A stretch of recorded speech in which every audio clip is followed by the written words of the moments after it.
perhaps. That's what I'm. Just.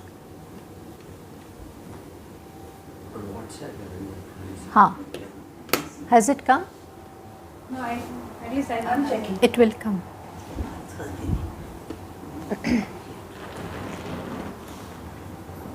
Okay. Om Sahana Vavatu Sahanau Bhunaktu Sahaviryam Karavavahai Tejasvinavadhitamastu ma vidvishavahai. Om Shanti Shanti Shanti. Om Purnamadah Purnamidam Purnat Purnamudachyate Purnasya Purnamadaya Purnameva Vashishyate. Om Shanti Shanti Shanti. Shruti Smriti Purananam Alayam Karunalayam Namami Bhagavat Padam Shankaram Lokashankaram Shankaram Shankaracharyam Keshavam Badarayanam Sutrabhashya Krutau Vande Bhagavantau Punah Punah. Ishvaro Gururatmeti Murti Bheda Vibhagine Vyomavadvyapta Dehaya Dakshinamurtaye Namaha. So, the topic for the 3 lectures is the role of action in gaining the knowledge of the self. Now see, you must have heard about the Vedas. Vedas are the outbreath of Ishvara, Nishvasa of Ishvara. They are not written by any human being. They have just emerged from Ishvara. They are also known as Shruti because it is heard. Sages heard about it when they were in that state of mind, or let us say when they were in Samadhi, where minimum ego is there, or say there is absolutely no ego. In that state of mind, they received this knowledge. So, Vedas are those, or that body of knowledge which contains the truth. So, we can have that kind of Vishwasa from Vishwasa as far as the Vedas are concerned. And they have envisaged a whole plan for the human being and him receiving the absolute happiness. The goal of the Vedas is nothing less than human being should have absolute freedom or peace. And that is why the whole thing that they have given is so wonderful that if we follow that in our life, then we will automatically, in different stages of life, we will be maturing and will be ready for moksha, or the ultimate freedom called peace or happiness. It is very well said that Vivido hi Vedokta Dharmaha Pravrutti Lakshanaha Nivrutti Lakshanascha, which means that the dharma that is taught in the Vedas is twofold, which is that Pravrutti and Nivrutti, or Karma Kanda and the Jnana Kanda. So, these are the twofold dharma which are taught by the Vedas. But both of them lead to the same goal. It is not that the goal of Karma Kanda or Pravrutti is totally different from the Jnana Kanda or Nivritti. Both of them in stages prepares the human being for moksha or happiness. So, in that sense, the entire Veda and both Karma Kanda as well as the Jnana Kanda, if it is planned in such a manner that if we live our life according to that, we will be ready for moksha or happiness.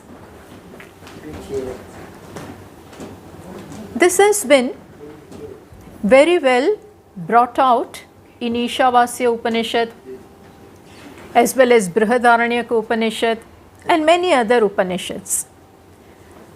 Ishavasya Upanishad talks of both these dharmas. Both the nishthas or the commitment are showed in Ishavasya Upanishad. The very first mantra is Ishavasyamidam sarvam yat kincha jagatyam jagat. This mantra says that whatever is there in the creation, may you see it as Ishvara. Whatever that moves in this Jagati is nothing but Ishvara.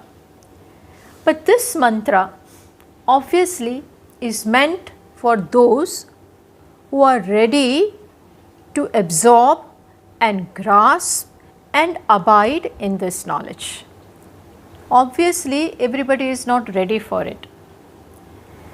Therefore, Upanishad also suggests and recommend the other nishtha in the second mantra. So, this first mantra gives this vision, the vision of reality. What? That everything is nothing but Ishvara, and may you look upon the entire creation as nothing but Ishvara. This is stated in the first mantra. But as I said, human beings are at different stages of evolution, different stages of maturity, purity, and so everybody cannot grasp this, cannot even understand this. And therefore, Upanishad gives another method or another way by which human beings can become ready for this knowledge. And that is shown in the very second mantra of Ishavasya Upanishad, where it is said that Kurvanneveha karmani jijivishet shatam samaha. Very beautifully Upanishad says, may you live Kurvanneveha karmani jijivishet. May you live, desire to live for 100 years. May you desire to live for 100 years, but by doing karma, by performing your actions, by performing your duties, may you desire to live for 100 years. Why is this said? Because so that by living as the Vedas recommend, by the method in which the Vedas show of maturity, if you live accordingly, then it is certain or likely that a person, human being, will become mature, and then he will become ready for the vision that is given in the first mantra. So you see, one doesn't become ready for this vision. This is a very great vision, that there is nothing but Ishvara. I am also Ishvara, you are also Ishvara. Ishvara is Ishvara, of course. Jagat is also Ishvara. Every human being, animate, inanimate, everything is nothing but Ishvara. This is something this is not easy for everybody to swallow and understand. That is why, according to Vedas, life should be led and lived in such a manner, and they have the plan for that, so that in course of time. In course of time, you become ready.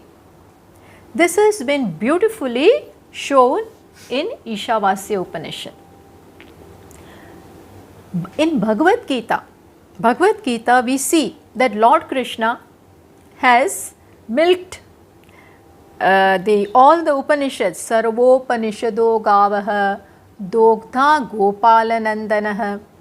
He has taken the best of all the Upanishads and given us in Bhagavad Gita. So, in Bhagavad Gita, this is shown in a very easy manner, because in Upanishads we find that most of the students who learn Upanishads are more or less ready, more or less mature. They are ready to renounce the world, go to the forest or wherever the teacher is, live a life of renunciation and contemplation and get this knowledge. They are ready for it. Whereas Bhagavad Gita talks of a student or a person who is more like us, who is in the midst of life, midst of the duties. He has to live his life and at the same time grow, because this life is very rare. And we have intellect, which is the crowning glory of every human being, and we have to utilize the intellect. So, Bhagavad Gita, in Gita we find Arjuna, who is our representative, more like us. And so, what Bhagavad Gita has to say with reference to the role of action is given in such a manner that we can easily understand and also follow. And Lord Krishna has done this very well in Bhagavad Gita. So, we shall be discussing this topic, the role of action in gaining the knowledge of the self with reference to Bhagavad Gita. Not that this is not told in Upanishads, it is very much there, as I showed you, that the base, the origin is there in the Shruti, is there in the Vedas. But the way Lord Krishna talks about it, and the Arjuna is like us. And so, we will discuss this with reference to Bhagavad Gita. As you all know, must be knowing that Bhagavad Gita has as its backdrop nothing but a very big action.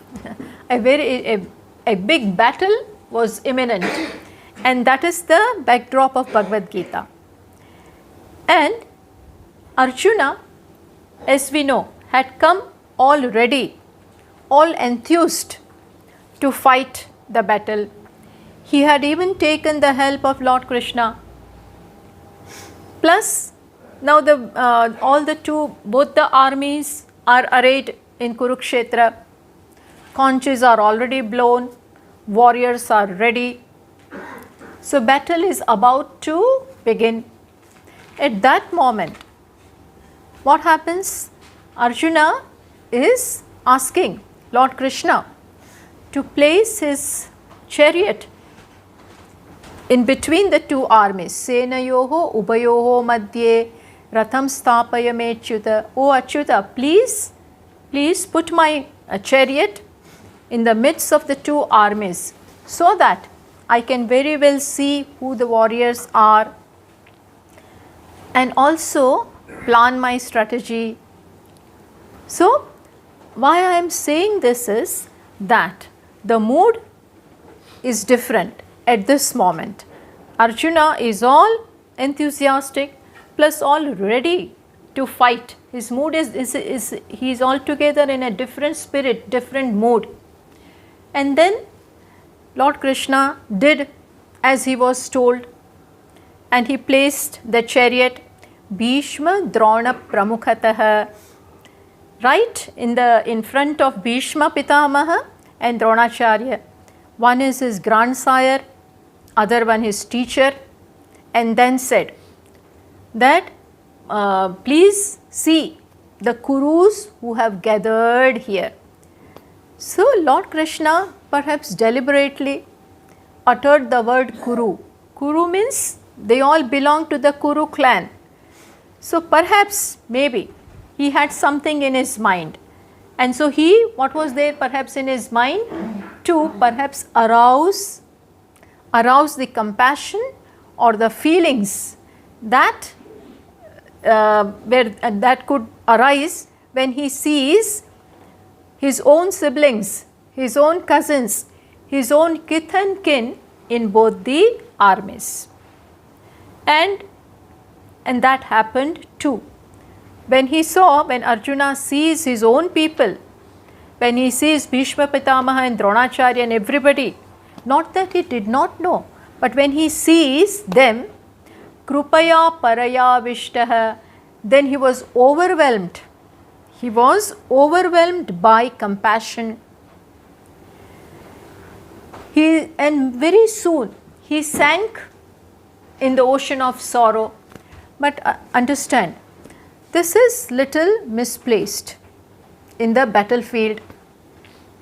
In the battlefield where he has come to fight, and this is a fight against, what shall we say, he is going to fight. It is not for usurping the kingdom, but it is a fight of dharma against adharma.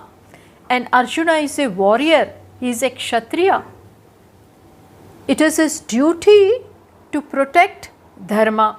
All this he knows very well, but still the delusion clouds his understanding.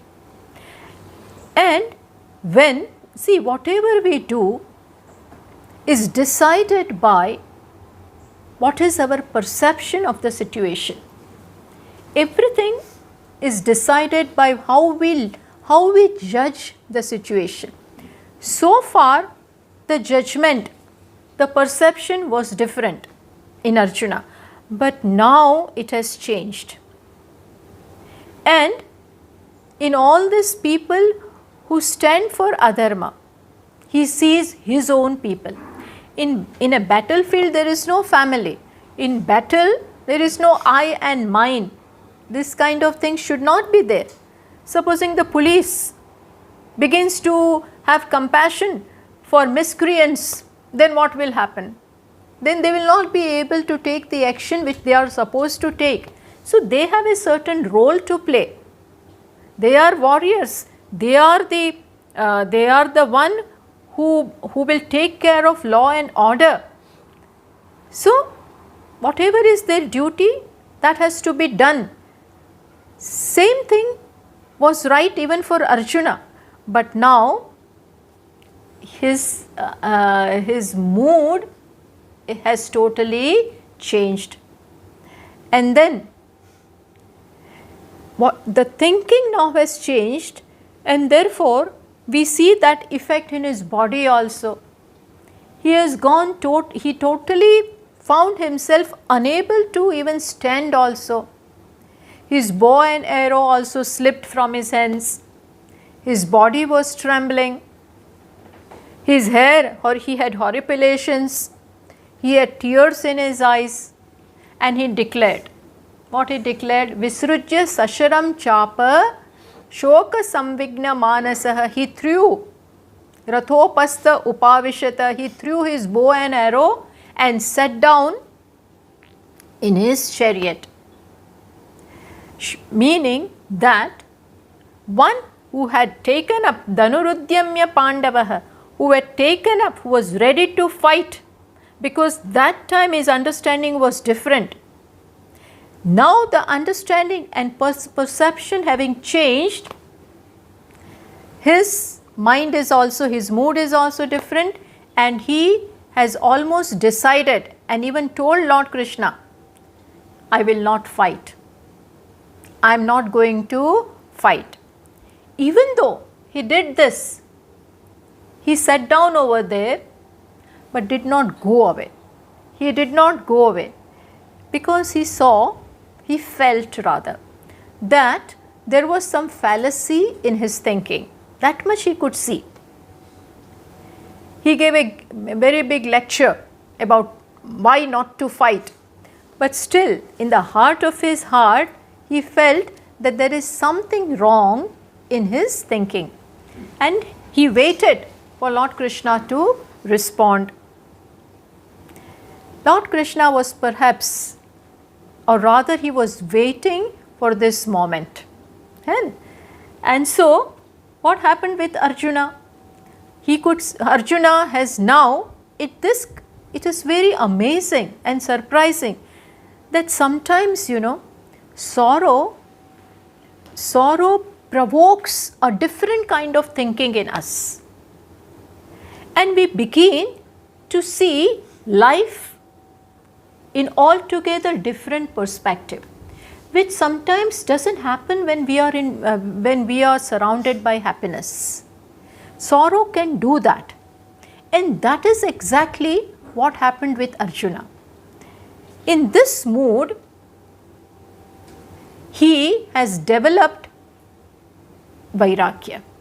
He could see for the first time in his life that no matter what they will gain by kingdom, no matter even if they get the unrivaled kingdom of the three worlds, then also, first time Arjuna is saying this, then too the sorrow that is there in his heart and burning him will not go. No matter what they gain, even the kingdom of heavens, even if they get that, then also this sorrow is not going to go. So suddenly what happened, that the situational problem of fighting the war transported him to a fundamental problem of life. And what is that fundamental problem? That there is vacuum at the core. Arjuna could see this. It suddenly dawned upon him that what have I done in my life? See, he never got a chance to think in this way. But today he is asking himself, what have I done in my life? What is the purpose of life? I have not fulfilled that. I have used my intellect in other things, in getting weapons and this and that, so many other things. I was preoccupied there.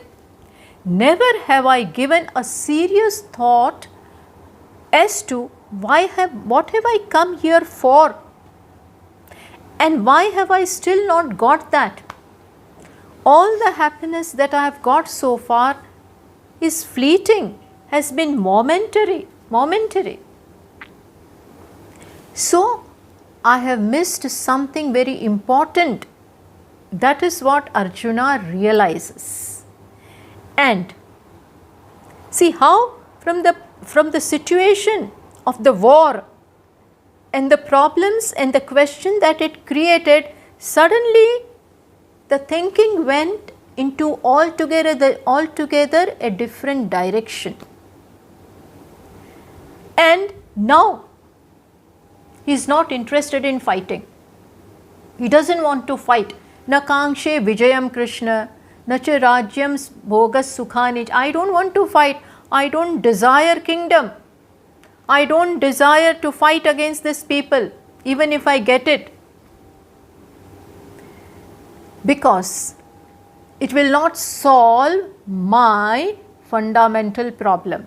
It's not going to solve the vacuum that I feel inside. And so he now surrenders to Lord Krishna. All the while he was talking, all the storm that was there within has come out. When he confided and said all this to Lord Krishna, and as he surrendered unto him, surrendered unto this friend of his who was always there with him, who was always there with him. But so far, so far Arjuna could not encash this side of Lord Krishna's personality. Lord Krishna was always there with them. But it never occurred to Arjuna to ask this of Lord Krishna, that may you please teach me the meaning of life, the meaning of what is absolute freedom, happiness, peace. What is that? Where is that? This kind of questions others cannot push into you. They have to occur from within. And so far it did not occur. But this situation, this critical situation of war with his own people, brought this out from Arjuna. So this moment of shoka in a way became yoga. In which way? That it could arouse this kind of questions from him. It doesn't matter how you come to how you get this questions. If they come in whatever manner, but when they arise, then you are going to find an answer, not otherwise. And so he could even sense that my charioteer has the answer to this. And so he surrendered, plus he became his disciple. He said, I am your Shishya, Shishyasteham Shadimam Tvam Prapannam. I have surrendered unto you. May you please teach me. Lord Krishna obliged, immediately obliged. Did not say that we will find a quieter time for this, just now you fight. He could have said that, may you please fight now, afterwards we will talk. We will have enough time to talk in our drawing room, in a proper place, not this in the roar and din of the war. Not here. Is this the place to ask such a question and for me to answer such a question? See, he did not think twice and smiled. On the contrary, Lord, when Arjuna is crying, tears are there in his eyes, and Lord Krishna is smiling, and he began immediately. He did not see any reason to wait. So when Jiva asks for this, Bhagavan is ready. When there is this desire within, then you get the answer. This is to occur. When this is a need, there is provision for this need also in the creation. Just as there is provision for food and thirst and clothing and shelter, similarly, in Bhagavan's creation, there is provision for this also. But it has to arise, and it comes. So Lord Krishna started, he began. And since the problem was about what is the truth, Arjuna had precisely asked, Yat Shreyasyat Nishchitam Tanme Bruhi. He had asked, that which is Nishchitam Shreyaha, which means that which is definite, definitely true, that you tell me. Nothing else, no temporary things. Tell me that which is definitely true. That which is definite, Nishchitam Shreyaha. See, Arjuna had discerned the problem very clearly. And so, Lord Krishna is also answering that only.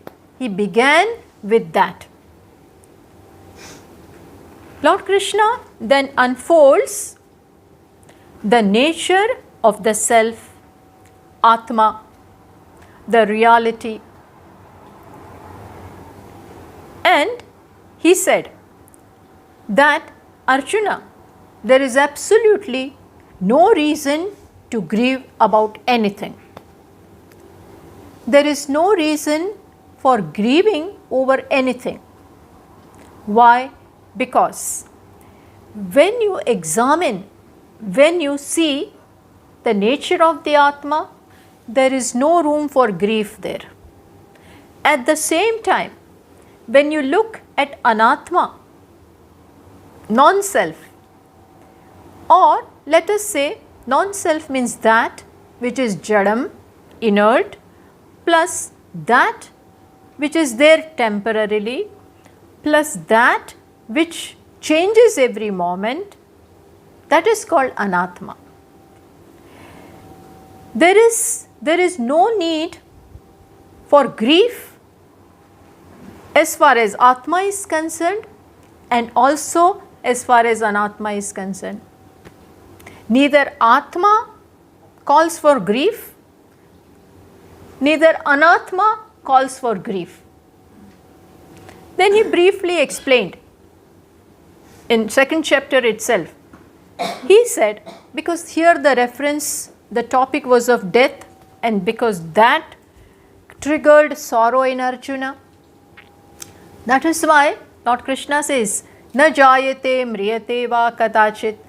Atma is never born, never dies, and it never does anything. Nayam hanti, na hanyate.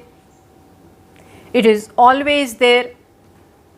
That which you call I, today that which you are calling I, the body, the personality, in reality there are two here where you think is one. Oh Arjuna, where you think is one person, there are actually two. Which two? The body plus the indweller of the body. Body, mind, intellect is the costume or the residence where somebody is residing. Who is residing? Atma. So there are two here, and the death is of the body, not of the one who resides in the body.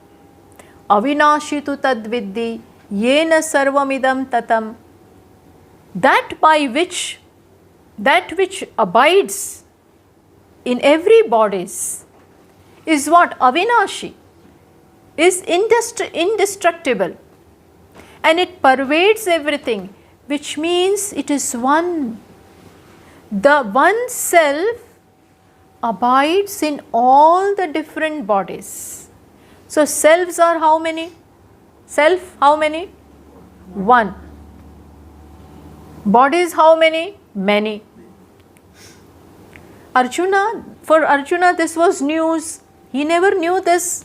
He thought everybody is different, one self, another self, third self. No. Atma is one in everyone, and it never dies. Plus the body is born and goes. You can't change that fact. You can't change the fact of the Atma being ever there, ever existent, ever of the nature of happiness, ever one. And the nature of Anatma is what? Jatasya hi dhruvo mrityuhu, dhruvam janma mritasya. One who is born is going to die, and one who dies is going to be born again. If he doesn't get the knowledge, if he doesn't get moksha, then he is bound to be born again. This is the reality. The reality of Atma is this, and the reality of Anatma is that it is going to come and go. Constantly come, go, and pass through many changes. So, accept the reality as it is. Reality of Atma, if you accept, no reason to grieve. And reality of Anatma also, if you understand and accept, no reason to grieve. The grief comes when we are not ready to accept the reality as it is.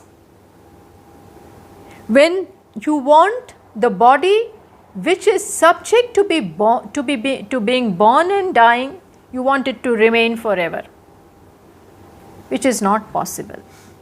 Tasmad apariharyerthe natvam shochitum arhasi. Bhagwan, Lord Krishna said, in things which you cannot change, what is the reason? Why do you grieve? There are many things. Why many things? Most of the things we cannot change. So accept them as they are.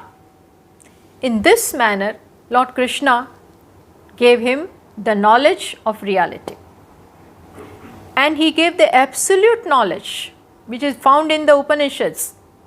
He said very much, na sato vidyate bhavaha, na sato vidyate bhavaha, na abhavo vidyate satah. Big thing. He said, na asata, which means that which is seen but is constantly changing is not there really. That which is seen but which constantly changes, which means anatma, is not there really. Na asatah vidyate bhavaha. Bhavaha means being. That which is asat is not there really. It is seen but not there. And na abhavo vidyate satah. And satah means existence, which is not that way available for perception. But there is never non-existence of that satah, which means Atma or the reality is always there, and Anatma or that which is apparent, that which is changing every moment, is not there at all. There is no substantiality about it. One who knows this is a jnani. So, Lord Krishna, the real Upadesha is over here. He gave the knowledge. But Gita is much more than that. Gita is not only this. The beauty about Bhagavad Gita is that it is both Brahma Vidya plus Yoga Shastra. See, Lord Krishna being what he is, he just doesn't stop at giving what the goal of life is. He does talk about what the goal of life is. What? You must know Atma. That is your reality. That is existent. May you know that. Gita shows us that. But he also shows the way to reach the goal. Doesn't show only what the destination is, but even shows the path leading to that goal. So both, it is not enough that in GPS we put the destination, but then she should speak every moment. The GPS has to guide us, no? Every moment, take this exit, take this road, this route, etc. She keeps on speaking. Similarly, Bhagavad Gita is both. The end, that is, talks about the end or the goal of life, plus what? Yoga Shastra means also the way, the path leading to that.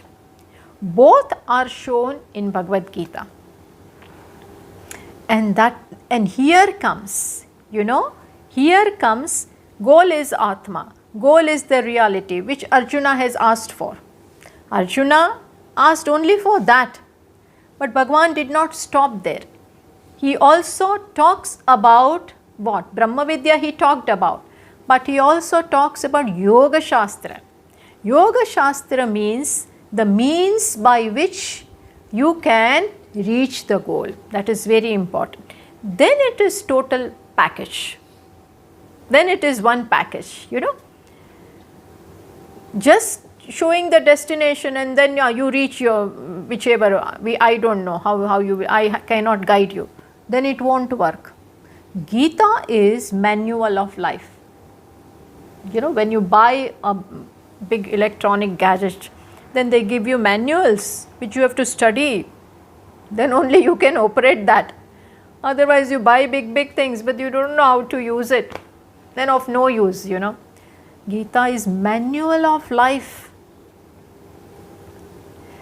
We should, to lead our life in the intelligent manner and fulfill the purpose of life, we need a manual.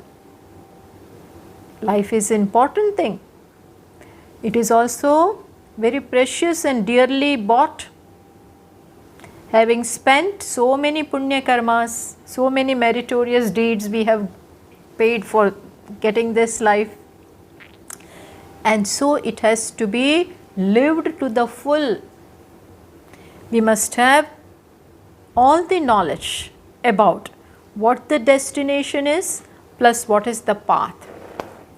And therefore, having talked about the reality, Lord Krishna proceeds to talk even about the means, the Yoga Shastra.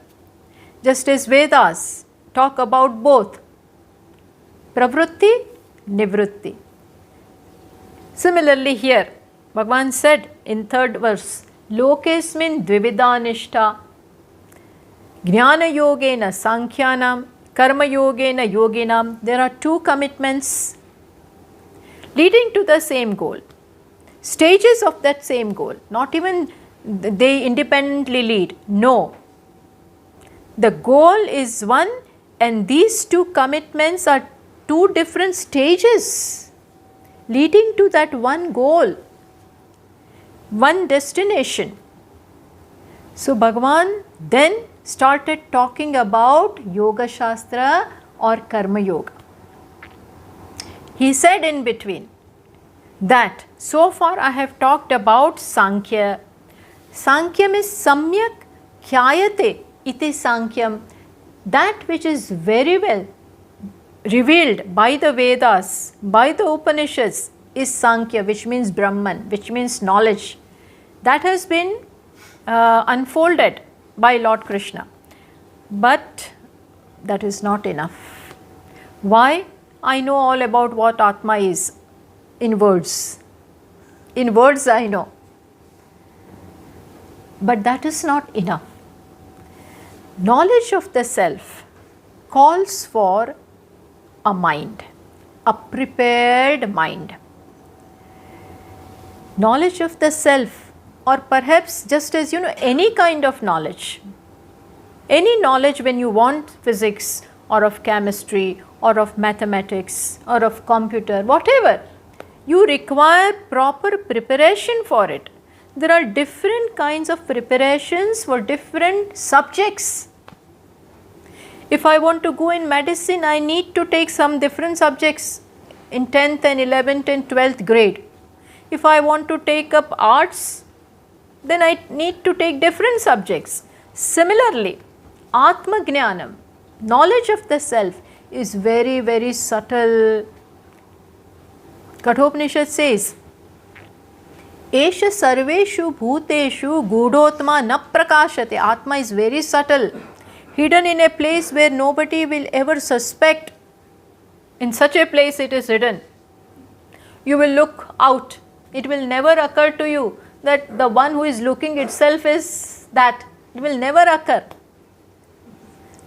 Then how will you know? So then we lose the hope. We will never come to know. No. Drishyate tvagraya buddhya sukshmaya sukshmadarshibhi. It is said that those who have pure, subtle, sharp mind and focused mind, they can come to know the self. And the first requirement is pure mind. Antakarana or the mind is the means. Understand? It's the means to know for anything. Mind is the medium, mind is the means. Similarly, for the knowledge of the self also, mind is the means. It is the medium. Let me give you an example. If I want to see my face, what is the medium? Mirror. Mirror is the medium. How should that mirror be? If it is all dirty, full of dust, if there are scratches on that mirror, then what kind of reflection will it give me? That will also be distorted. Or see, when I want to see an object, when can I see an object clearly? When my eyes are proper, when my eyes are in the working very well. If some cataract is there, glaucoma is there, some problem is there, then I will not be able to see the object. Similarly, just as eyes are the means to see color, to see objects, so eyes have to be in good condition to be able to see this. Exactly in the same way, for Atma, where is the knowledge going to take place? Mind. Atma is there always, but is not speaking. I am here, please look at me. Why are you looking outside? Why are you searching happiness outside? I am here, I am happiness. Doesn't say. Atma doesn't speak. It being there all the time, we are still what we are. So the knowledge has to happen in the mind. But the mind, which kind of mind? Pure. For the mirror to reflect my face, it has to be cleaned, scrubbed very well. Then only I can see my face. Similarly, this mind can have the knowledge of the self. It will reflect the self only and only when it is pure. Only and only when first requirement is purity. And to get that, okay, then mind is required. But where is the place of action in this? Mind we will prepare, we will work for that pure mind. But what is the role of action in that? Why do you bring action? What is the role of action in that? Yes, mind has been ignorant for many, many births together. Inadvertently, due to ignorance, so many likes and dislikes, raga, dvesha, conflict, so much has been there. So much of tamas, so much of rajas, all this is there in the mind. Therefore, instead of seeing the one reality, we divide the realities in so many different compartments, plus the sense of I-ness, minus, and you all are different, this is different, this is mine, this is yours. Plus self-centeredness is so much that for me today what is important is nothing but my interest, ego's interest, nothing else. All this has made the mind so complicated, so impure. And if we look minutely, then so much of deceit is there, lack of values are there. So mind today has become a very, very complicated thing. And for that, to make it pure again is going to take a lot of time. And here comes the role of action. See, you just can't transform the mind like that. Oh, I will sit back in some cave or go to a solitary place and work with my mind. That doesn't happen that easily. Because already the mind is infested. There are so many likes and dislikes, so much of restlessness, so much is there. It's not its fault. Because of ignorance this has happened. We don't condemn it for that. That is why Lord Krishna said, that Atmaiva hyatmano bandhuhu, Atmaiva ripuhu atmana. Your mind is your friend and your mind is your enemy. We have to decide whether to leave this mind as friend or enemy. Make it a friend or make it enemy. It is in our hands. And to make it our friend, a very concerted effort is required. And Lord Krishna and even Vedas and Upanishads here sees the role of action. See, mind is not just one thing. Mind is made of thoughts. Mind is a flow of thoughts. So, we have to work with each and every thought to change the nature of the mind. So, here we need the function or the help of what? Karma. Karma comes to help here. How? Because karma becomes a prop, as I said, by which I can change the nature of the mind. How? Here also not karma, just karma, not mere karma, but karma accompanied with a certain attitude. Karma, not just karma. If like that we have been working, karma has been pervading our life. Right from childhood to old age we are working. We constantly work. Maybe some more, some less, but everybody is working. But that has not changed the mind. So when the mind will change? When karma is changed into karma yoga. Yoga means what?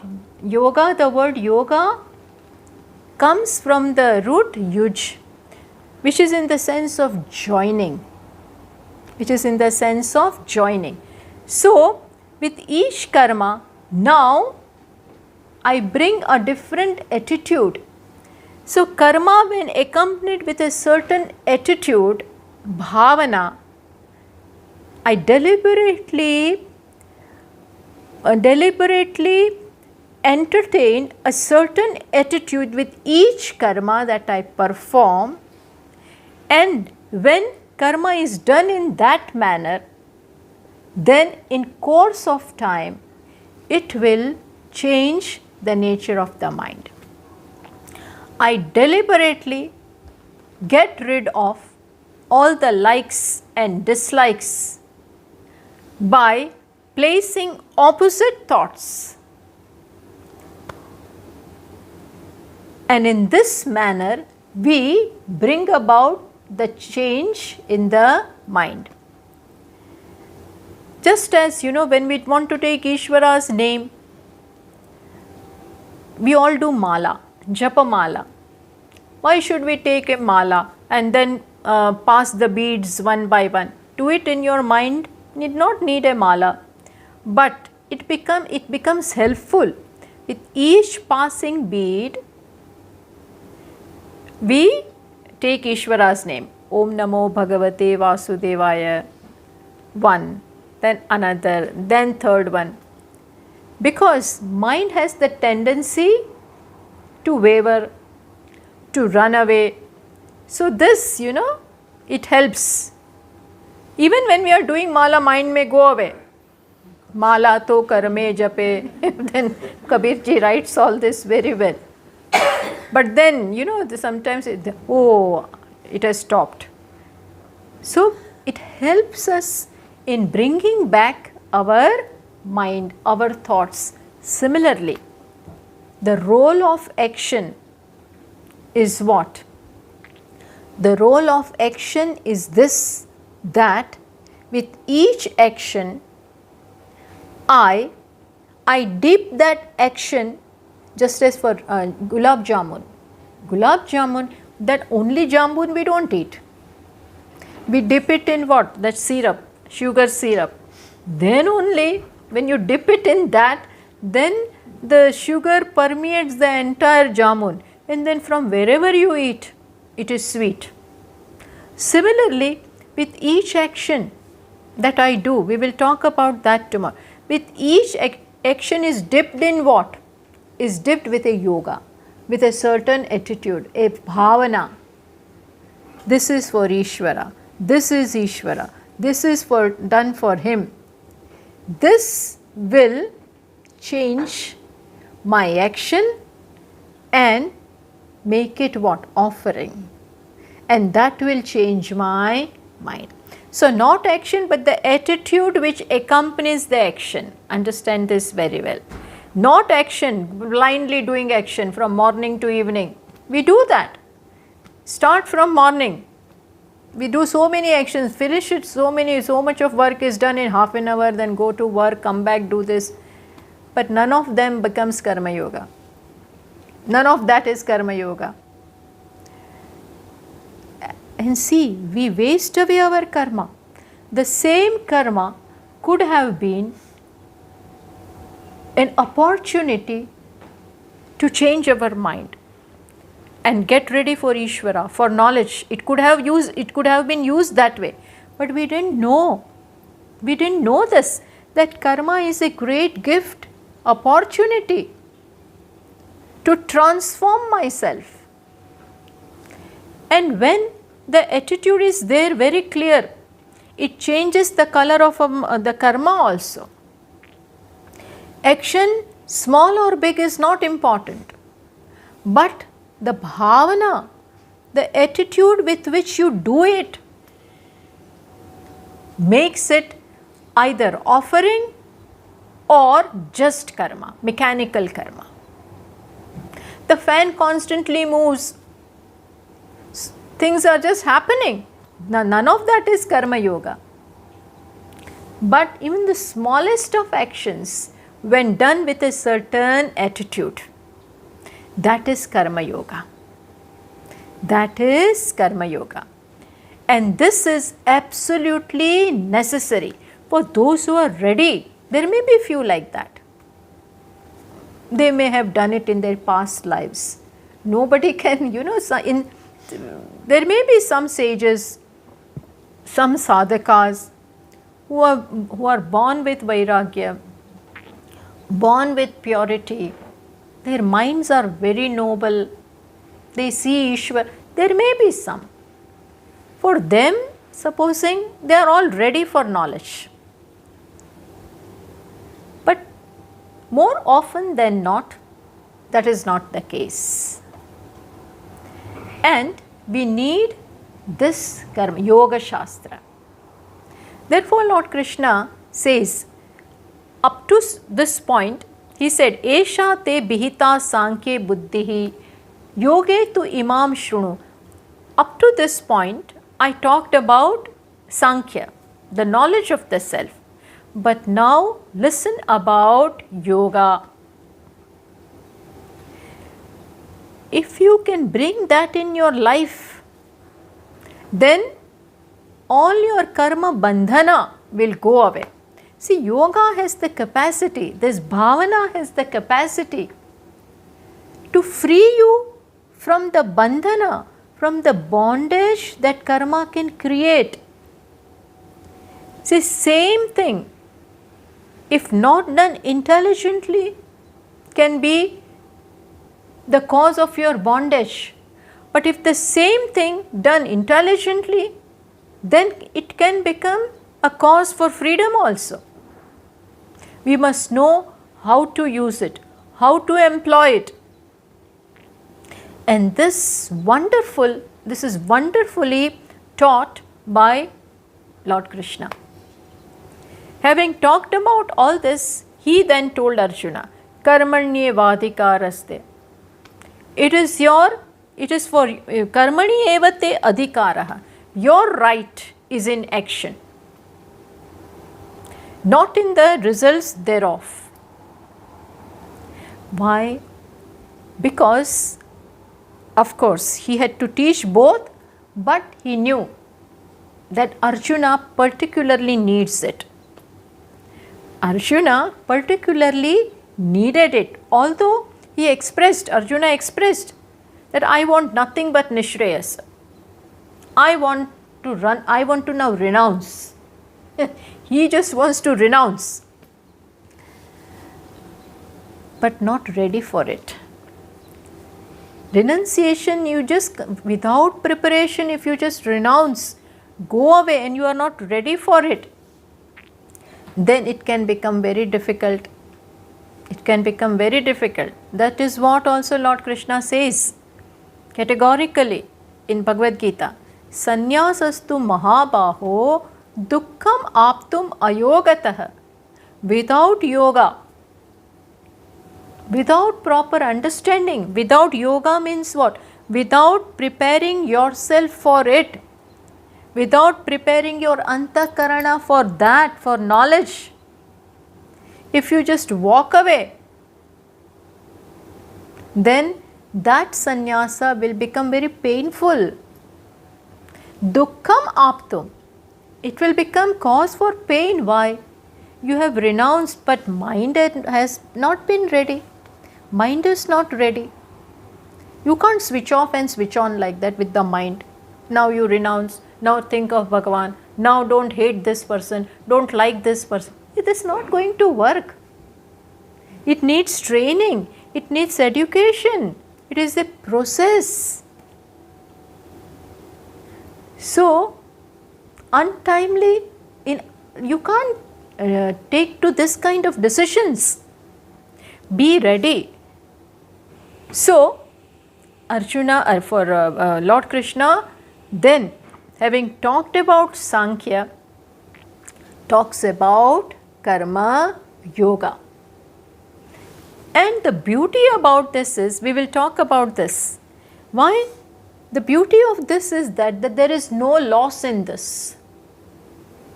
Neha bikrama nashosti pratyavayone. He says in this path of karma yoga, you are not going to lose anything. If you do if you do a thing in a different way from what it is supposed to be done, then you may incur sin also. That can happen. But in karma yoga, what? We will see what is the attitude of karma, what we mean by attitude of yoga. In that there is nothing to lose. Absolutely no loss is there. Why? Because it is done just to please Ishvara.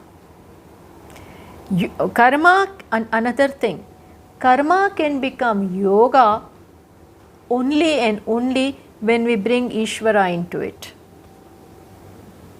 We have to bring Ishvara in our attitude, then karma will become a yoga.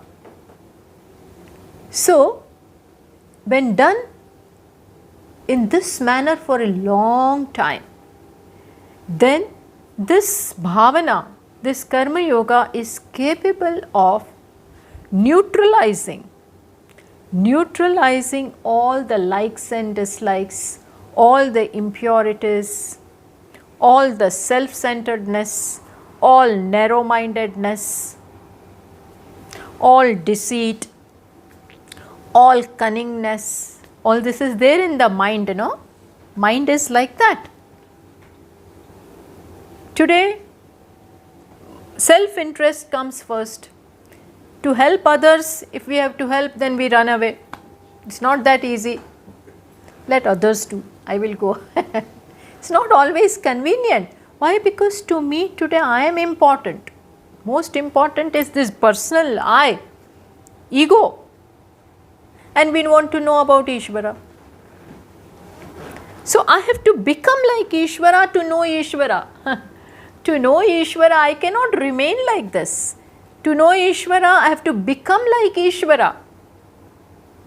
To know what love is, I have to become lovable. To know what peace is, I have to have peace in my mind, in my life. Relative peace has to be there. Similarly, to know Brahman, to know reality, to know Atma, I have to be like that. Without preparation, I can't come to know all this. Mind is dirty, mind is impure, then what? So, the biggest success in life is what? Purity of heart, first level of success. This is first level of success, we can't bypass. There are no shortcuts. No shortcuts. We have to cross every inch. So, Bhagavan recommends what? Karma Yoga as a means. Karma Yoga is not the direct means to knowledge, no. Karma Yoga prepares the mind to become what? Pure, to become what? Mature. See, maturity, physical maturity comes. You don't have to do anything to become an adult and become physically you can become an adult person and mature. But emotionally, as far as the Antakarana is concerned, heart is concerned, there is no some maturity if you don't work for it. Without working, without initiating, that doesn't come. It is a very hard fact of life.